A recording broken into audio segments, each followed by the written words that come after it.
सभी को good evening. मैं राजू सर आज पुनः क्लास 9 के मैथ प्रश्नावली 1.2 वन शॉट में पूरी प्रश्नावली को हम हल करेंगे। सबसे पहले तो मुझे पूर्ण विश्वास है कि आप सभी बहुत ही अच्छे होंगे और मन से पढ़ाई कर रहे होंगे। मैं बार बार बताता हूँ, क्लास 9 और 10 और इम्पोर्टेंट हो जाता है क्योंकि उस बच्चों को बोर्ड का एग्ज़ाम देना होता है। तो पढ़ाई करना बहुत ही मस्ट है, बहुत ही ज़रूरी है। आई होप आप सभी क्या है मन से पढ़ाई कर रहे होंगे, ठीक है। और जो भी बच्चे 1.1 अगर नहीं देखे होंगे तो जाएंगे स्टडी विथ राजू सर, उसमें प्लेलिस्ट में जाएंगे और प्रश्नावली 1.1 को देख लेंगे। बहुत ही आसान और इजी वे में पूरी प्रश्नावली को क्या क्या है सॉल्व कराया गया है, ठीक है, समझाकर। ऐसा नहीं खाली यहाँ पे हम हल करना नहीं, जब तक हम जानते हैं कि बच्चों को जब तक नहीं समझ में आएगा तब तक मैं यहाँ बताता रहता हूँ। फिर भी जिस बच्चे को अगर नहीं समझ में आ रहा है वो मुझे कमेंट कर देना, मैं फिर दोबारा इसको बना दूंगा। मेरा ध्येय है कि जो बच्चों को समझ में नहीं आता उसको अच्छी तरह से यहाँ पे भी बता देना कि वो बार बार देख के वो समझ जाए, ठीक है।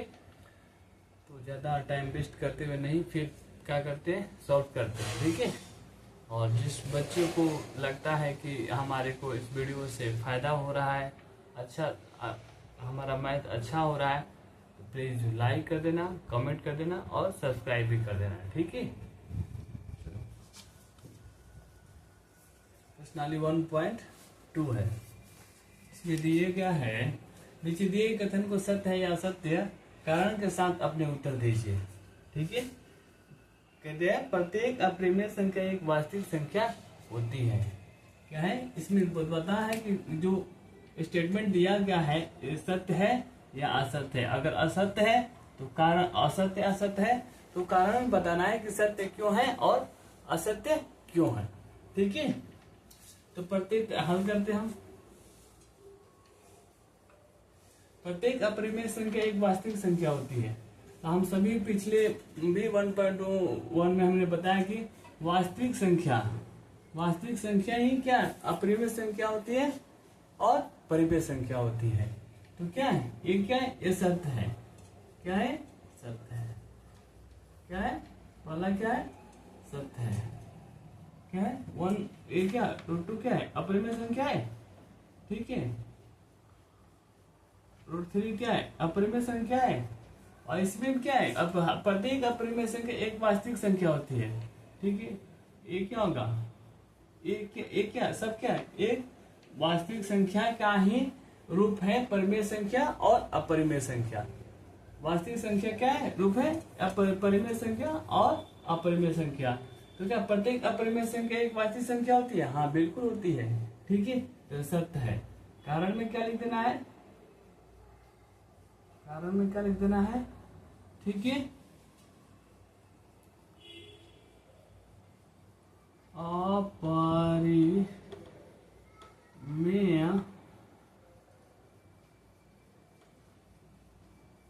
संख्या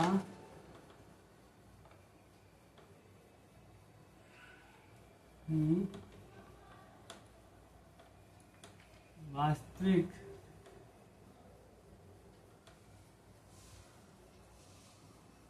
संख्या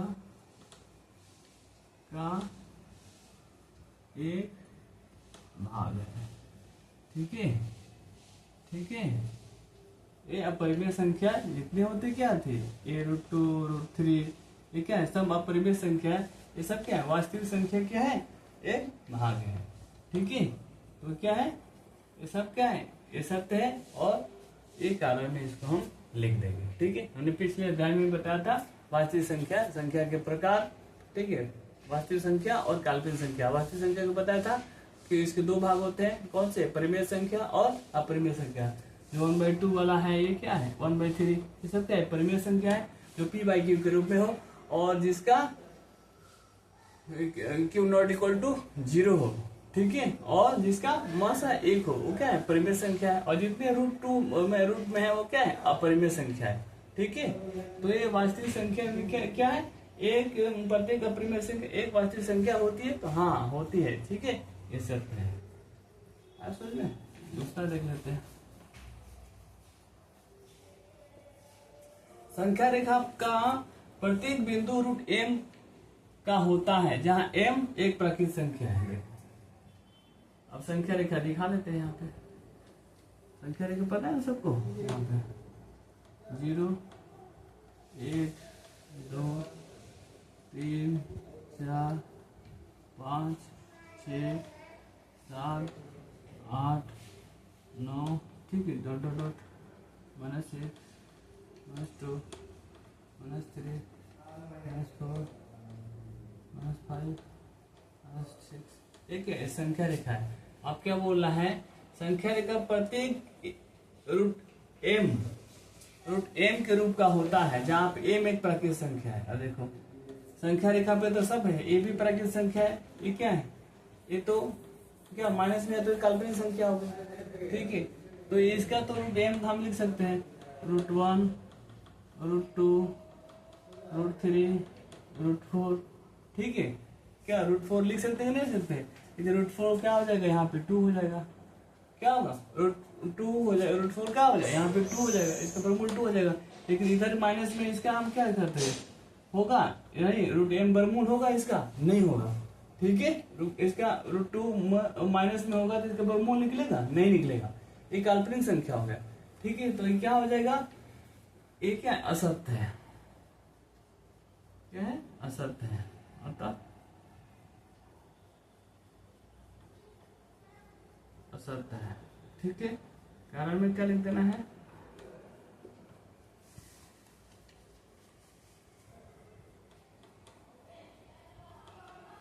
ऋणात्मक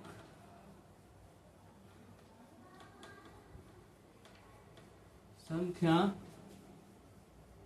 √m के रूप में नहीं होता है।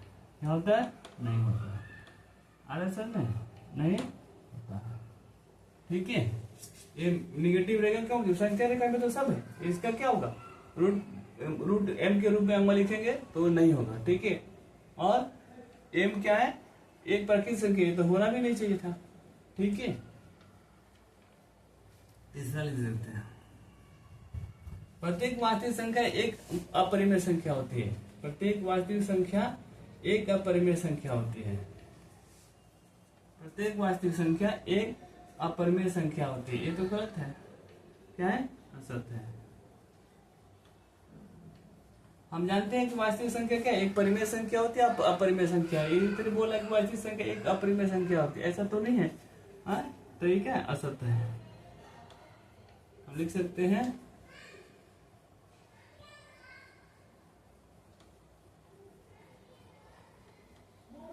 एक वास्तविक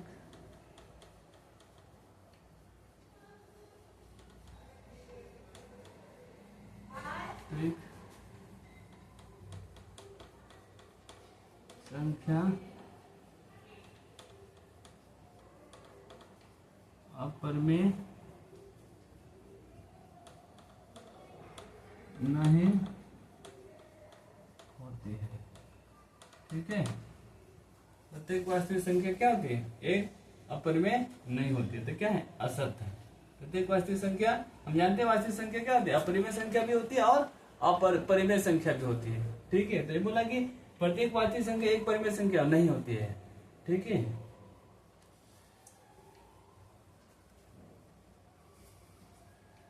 प्रत्येक नहीं होगा, हम बताते हैं ना, प्रत्येक नहीं होगा, वास्तविक संख्या का प्रत्येक नहीं होगा, ठीक है। हम नेक्स्ट लिखते हैं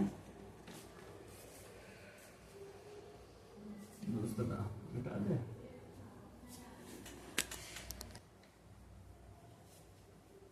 ठीक है।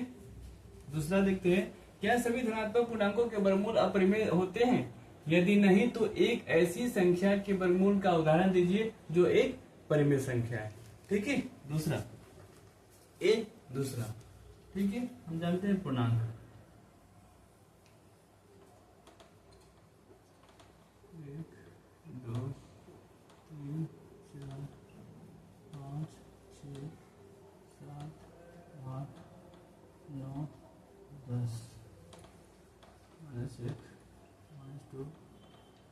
-4 -5 -6 -7 -8 -9। ठीक है, ये संख्या रेखा है कि नहीं? ये पूर्णांक के सारे पूर्णांक सारे है ना। ठीक है, इसमें क्या होगा धनात्मक, ये धनात्मक पूर्णांक हो गया, ये क्या होगा ऋणात्मक पूर्णांक होगा। सभी जानते हैं ये धनात्मक पूर्णांक हो गया और ये ऋणात्मक पूर्णांक। बोला था कि क्या सभी धनात्मक पूर्णांकों के वर्गमूल अपरिमेय होते हैं। जैसे देख लेते हैं 1 क्या होगा √8, ये अपरिमेय संख्या है। ठीक है, ठीक है। 2 का हो, ये भी अपरिमेय संख्या है। √3 ये भी क्या है, एक अपरिमेय संख्या है कि नहीं? जैसे लेकिन √4 आते हैं, √4 आते हैं तो इसका मान कितना आ जाता है? √4 का मान कितना हो जाता है? 2 हो जाता है। तो 2 एक क्या है? 2 एक क्या है? एक परिमेय संख्या है। हम 2 को 2/1 लिख सकते हैं, 2/1 लिख सकते हैं। तो क्या है ये 2 क्या है? एक परिमेय संख्या है। तो क्या बोलते हैं, क्या सभी धनात्मक पूर्णांकों के वर्गमूल अपरिमेय होते हैं? नहीं होते हैं।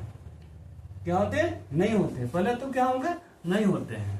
इसमें बोला है कि यदि नहीं हो तो एक ऐसी संख्या का वर्गमूल का उदाहरण दीजिए जो एक परिमेय संख्या है। जैसे हम क्या करें, पहले तो नहीं होते हैं, हाल हम देख देते हैं क्या नहीं होते हैं। इसमें भी दे रहा है कि नहीं होते हैं, नहीं होते हैं। ठीक है, अब बोला एक उदाहरण देख लीजिए। ये 4 आ गया। 4 क्या है? 4 का वर्गमूल हम क्या निकालते हैं? तो क्या निकालेगा? 2 निकालेगा। तो 2 एक क्या है? एक परिमेय संख्या है। 2 क्या है? 2/1 हम लिख सकते हैं। तो 2 एक क्या है? एक परिमेय संख्या। ये हमारा उदाहरण हो गया। ठीक है, उसी तरह आगे बढ़ेंगे तो √5 ये ठीक एक अपरिमेय संख्या है। √6 ये भी एक अपरिमेय संख्या है। √7 एक अपरिमेय संख्या है। अब यहाँ पे √8 ये भी एक अपरिमेय संख्या है। जैसे यहाँ पे √9 लेते हैं, यहाँ पे √9 इसका मान कितना हो जाता है? 3 आता है कि नहीं आता? तो 3 क्या है? एक परिमेय संख्या है। 3 क्या है? अब यहाँ पे दूसरा उदाहरण भी हम ले सकते हैं √9। तो क्या है इसका वर्गमूल कितना हो जाएगा? 3। तो 3 क्या है? एक परिमेय संख्या है। 3 क्या है? एक परिमेय संख्या। ये हम ये भी उदाहरण दे सकते हैं और ये भी उदाहरण दे सकते हैं। समझ में आया? समझ में आ गया होगा सबको? ठीक है, तो ये सब धनात्मक में ही देखना था हमें। ये सब क्या है? ये अपरिमेय संख्या है। लेकिन जैसे हम 4 पे आते हैं तो 4 का वर्गमूल 2 हो जाता है। तो 2 एक क्या है? परिमेय संख्या है। तो बोलना है कि यदि सभी धनात्मक पूर्णांकों का वर्गमूल अपरिमेय संख्या होते हैं, तो भले तो नहीं होते हैं। यदि बोला कि नहीं तो एक ऐसी संख्या का उदाहरण दीजिए, संख्या के वर्गमूल का उदाहरण दीजिए जो एक परिमेय संख्या है। तो क्या होगा? √4 √9 ऐसे है बहुत अपरिमेय संख्या। जिसका क्या होगा? वर्गमूल 2 हो गया। ये क्या है? परिमेय संख्या। ठीक है, ये क्या है? परिमेय संख्या है। ठीक है, नेक्स्ट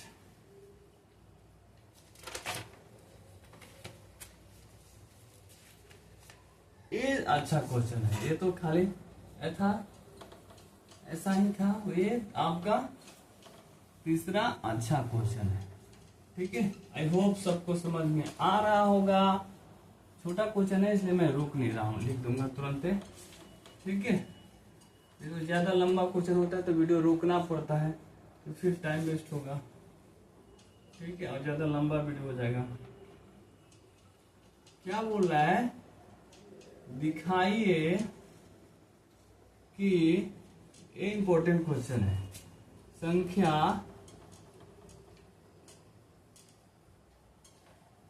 रेखा पर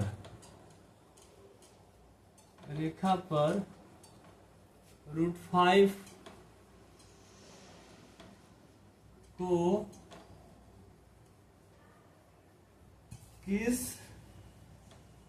प्रकार निरूपित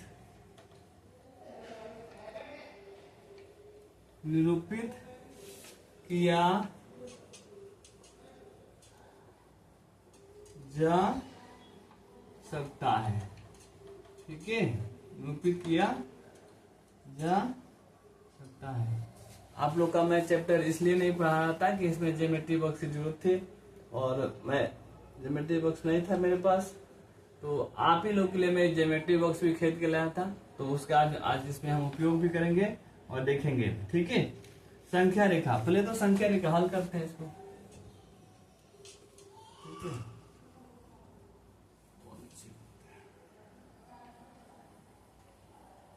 एक संख्या रेखा होता है। इसमें क्या होता है, जो बीच में जीरो होता है तो सबका एक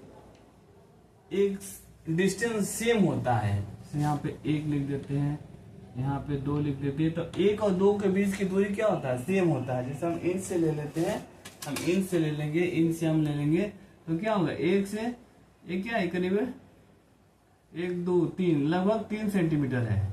ठीक है, तो हम इस तरह भी हम नहीं लिस्ट कर सकते। हम अच्छा से अगर हमें सही से करना है तो क्या करना है? हमें इंच यहाँ पे रखना होगा। क्या होगा? यहाँ पे इंच रखना होगा और मार्क करना पड़ेगा। क्या करना पड़ेगा? मार्क करना पड़ेगा। जैसे हम यहाँ पे मान लेते हैं 3 सेंटीमीटर पे, 3 सेंटीमीटर पे 3 इंच हो गया, 9 हो गया, 12 हो गया, 15 हो गया। उसी तरह इधर आ जाते हैं। ठीक है, 3 सेंटीमीटर लेते हैं। 1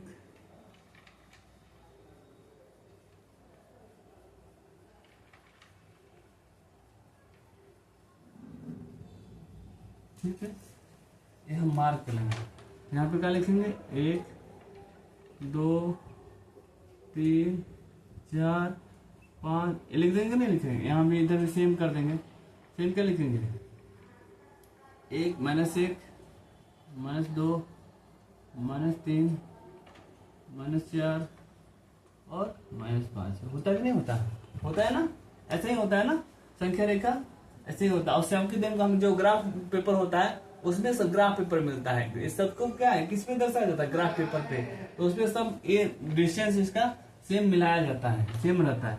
ठीक है, फिर हमने यहाँ पे बात कर लिया। यहाँ पे कर लेते हैं हम 6 7 8 9 सबकी दूरी क्या है? यहाँ पे 3 सेंटीमीटर है। ठीक है, 6 7 8 9। अब क्या बोला है कि हमें संख्या रेखा पर दिखाना है कि √5 को किस प्रकार निरूपित किया जा सकता है। इसमें हमें √5 को निरूपित करना है। हमने तो पहले 1 2 को निरूपित किया, तो पहले √5 को। तो √5 को हम देख लेंगे। पहले हमने दिमाग में होना चाहिए √5 क्या है। √5 कैसे आएगा? हम क्या करेंगे? √1² + 2² कर देंगे तो क्या हो जाएगा? √1 + 4 तो क्या हो जाएगा? √5 आ जाएगा कि नहीं आ जाएगा? या हम दिमाग में करेंगे। क्या करेंगे? एक कैलकुलेशन हम क्या करेंगे? दिमाग में करेंगे। ठीक है, हम दिमाग में करेंगे तो क्या होगा? हम यहाँ पे 1 के मतलब यहाँ पे ए डिस्टेंस लेंगे 3 सेंटीमीटर। ठीक है, और इसी के दुगुना। अब यहाँ पे 3 हो गया तो यहाँ पे हम क्या लेंगे? 6 सेंटीमीटर। यहाँ पे क्या लेंगे? 6 सेंटीमीटर। यहाँ से हम सीधा एक 90 डिग्री, नहीं तो 90 डिग्री का कोण कैसे बनाते हैं? पता होगा, देखा होगा सर। इसमें देखो, इसमें कोण होता है। अब यहाँ पे हमें आप ही लोग के लिए लाया हूँ। यहाँ पे क्या करेंगे? हम यहाँ पे 1 के पास यहाँ के मिडिल रखते हैं कि नहीं लिखते हैं? ये मिडिल रखते हैं और 90 डिग्री यहाँ जाता है। देखना 90 डिग्री, ये देखो 90 डिग्री। ठीक, 10 20 30 40 50 60 70 90 डिग्री आता है ना, इधर करेंगे, यहाँ पे कर लेंगे। अब यहाँ पे हमें इस रेखा के साथ में क्या करना है? 60 कितना? 6 सेंटीमीटर। 3 सेंटीमीटर एक है तो डबल करना है हमें को 6 सेंटीमीटर। कितना? 6 सेंटीमीटर। क्या है? देखो 6 सेंटीमीटर। और इसके सीध में करना है। क्या करना है? सीध में। ये हमारा हुआ 6 सेंटीमीटर। क्या हुआ? ये 6 सेंटीमीटर हुआ। क्या हुआ? ये 3 है, ये 3 है ना, 3 को 1 गुण मान लिया। यहाँ पे 1 का 6, ये इतना क्या है? यहाँ पे यहाँ से यहाँ तक क्या है? 2। इसका डबल है। ठीक है, और इसको 1 हो गया। अब इसको हम इस तरह मिला देंगे। क्या मिलाएंगे? इस तरह इसको मिला देंगे। ठीक है, अब यहाँ पे हमारा क्या है? 90 डिग्री का कोण बन गया। क्या हो गया? 90 डिग्री का हो गया, 90 डिग्री का हो कि नहीं? तो हम इसको मान लेते हैं, यहाँ पे O मान लेते हैं। ठीक है, यहाँ पे A मान लेते हैं। ठीक है, यहाँ पे B मान लेते हैं। ठीक है, O A B। ठीक है, तो क्या है? OB बराबर क्या है? 1 हमने मान लिया। ठीक है, और इसी का 2 गुना है क्या? ये 2 है। तो ये OB बराबर क्या था? 1 सेंटीमीटर। और इसमें क्या बन रहा है? 2 सेंटीमीटर। इस पर लेकर हमने इससे छोटा छोटा है तो इसलिए हम क्या इसको 3 3 मान रखे। ठीक है, हमने एक चिन्ह लगाने के लिए कि समान बिंदु होना चाहिए, इसके लिए हमने क्या मान रखा है। ठीक है, तो ये एक चीज इसमें बैठता है, ये हमने पढ़ा होगा एक पाइथागोरस प्रमेय से। क्या होता है? पाइथागोरस प्रमेय। ठीक है, पाइथागोरस प्रमेय।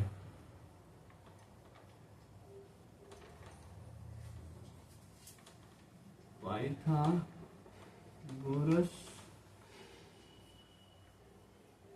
प्रमेय सभी को याद होना चाहिए।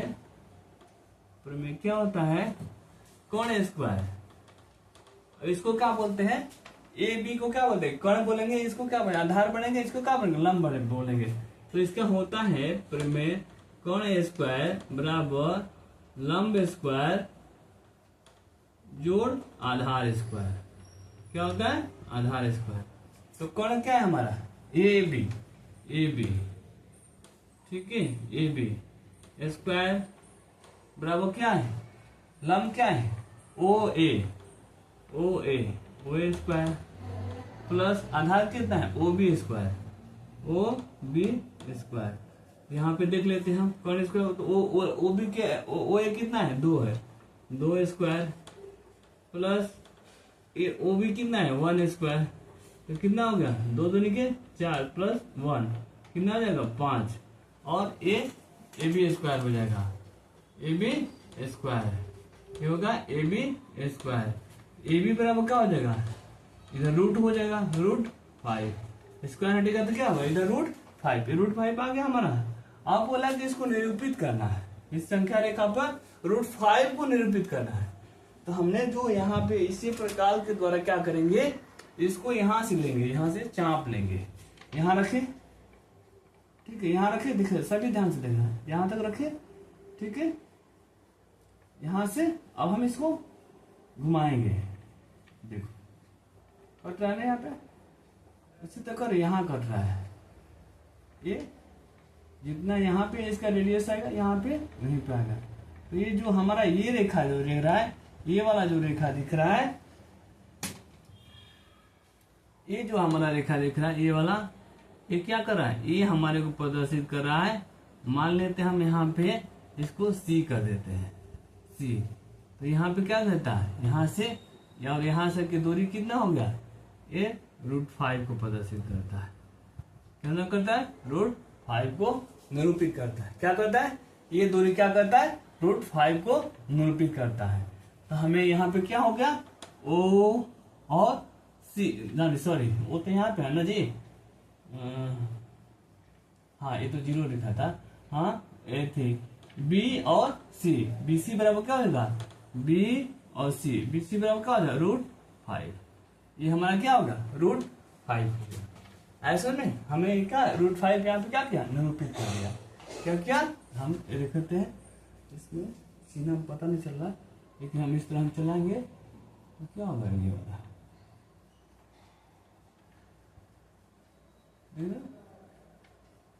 इस तरह। ये हमारा दूरी क्या होगा? ये दूरी क्या हो गया? ये हो गया √5। यहाँ पे क्या होगा? ये √5 हो गया। ये हमें क्या निरूपित हो गया। ऐसे में इसी को हमें क्या करता? √5 को निरूपित किया जा सकता है। रेखा संख्या रेखा पे हमने क्या किया? √5 को निरूपित कर दिया। इस तरह बनाएंगे। समझ में आया? सबको समझ में आया? ठीक है, बहुत इजी है लेकिन अच्छा क्वेश्चन है। ऐसा ही इसको आता है, इसको ऐसे ही, इसको प्रकार द्वारा इसमें हम क्या करेंगे? यहाँ रखेंगे, यहाँ से इसको, इसकी साइज कौन सा यहाँ कटेगा, जहाँ पे संख्या रेखा कटेगा तो वो क्या होगा? और हमारा √5 होगा।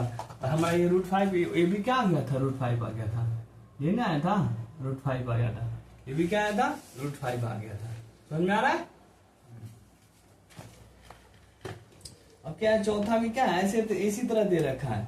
चौथा ही अपने से बनाना है, ये सेम उसी तरह, इसी पे पाइथागोरस प्रमेय पे ही है। ठीक है, लंबा है, हम देख लेते हैं, इसको बता देते हैं। यहाँ पे कोई बिंदु लिखा है, यहाँ पे कोई बिंदु लिखा है, बहुत बड़ा है। इसी तरह खाली कक्षा के क्रियाकलाप के लिए बता रखा है। यहाँ पे बिंदु कोई O लिखा है। ठीक है, बिंदु O लिया है। ठीक है, और संख्या रेखा यहाँ पे 1 सेंटीमीटर के मान है। यहाँ पे इस तरह एक खींच रखा है, 1 सेंटीमीटर, कितना? 1 सेंटीमीटर। ठीक है, ये कितना? 1 सेंटीमीटर। यहाँ से फिर 90 डिग्री का कोण बना रहा है। यहाँ पे 90 डिग्री, यहाँ पे क्या लिखता है P1, क्या है P1, ये है एक काट दिया, ठीक है। और फिर यहाँ पे एक एक लख रखा है, ठीक है, एक। अरे पाइथागोरस अभी ये वाला क्या हो जाएगा, इसको लंब मिलाएंगे तो क्या हो जाएगा, ये 90 डिग्री हो जाएगा। तो क्या होगा, ये लंब हो गया और एक आधार हो गया, क्या होगा, ये लंब हो गया और ये आधार हो गया। तो ये लंब के कौन आधार कौन बराबर क्या होगा, लंबे स्क्वायर जोड़ा आधार स्क्वायर, तो ये भी क्या हो जाएगा √2 हो जाएगा, हाँ √2 हो जाएगा, ठीक है, √2 हो जाएगा। अब इस तरह भी हम यहाँ पे 1 सेंटीमीटर फिर लेता है तो ठीक है, फिर लेता है और यहां से क्या करता है, फिर यहाँ पे 90 डिग्री का कोण बनाता है और फिर इससे मिला देता है, क्या है, फिर मिला देता है। तो ये क्या हो जाएगा, भी एक हो जाएगा।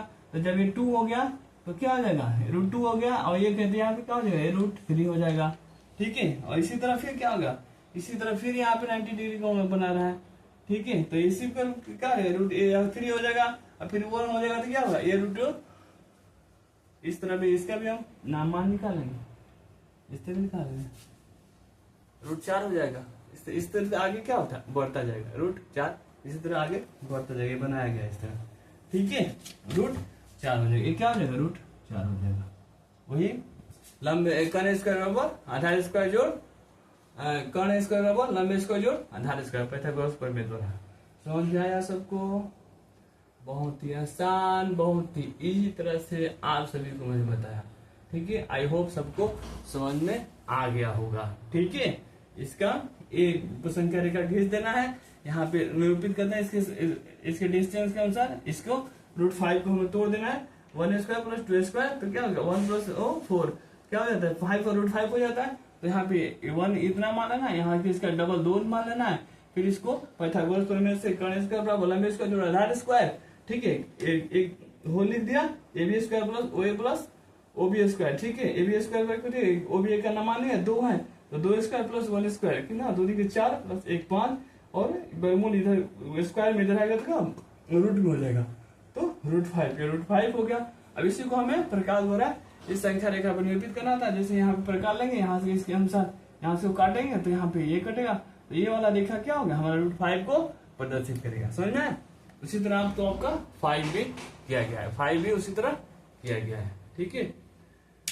आई होप सभी को समझ में आ गया होगा, बहुत ही इजी और आसान तरीका से मैंने बताया सबको, ठीक है। और ये जो है पाइथागोरस प्रमेय होता है, कर्ण स्क्वायर जब 90 डिग्री होता है, कोई समकोण त्रिभुज होता है, तो कर्ण स्क्वायर बराबर लंबे स्क्वायर जोड़ आधार स्क्वायर, ठीक है। इसको तो याद करना पड़ेगा, ठीक है, और कुछ नहीं, सबको समझ में आया होगा। तो ये प्रश्नावली 1.2 आपका समाप्त होता है। सभी बच्चे अच्छे से बना लेंगे, जिसको समझ में आ गया होगा वो लाइक कर देगा, कमेंट कर देगा, और जो भी नए बच्चे होंगे अगर जिसको हमारे साथ पढ़ने में अच्छा लगता है, एंजॉय आएगा, क्योंकि मेरे साथ जो जुड़ जाएगा, मेरा वीडियो देख लेना, उसको कभी भी किसी तरह की समस्या आ ही नहीं सकती है, ठीक है। तो जो भी 9th क्लास के बच्चे हैं वो हमारे साथ जुड़ जाए और अपने मैथ को बहुत ही आसान तरीका से समझ के और मेरे साथ अपना स्टडी को और अच्छा करें, ठीक है, और पढ़ाई करते रहे, ठीक है। Okay, thank you.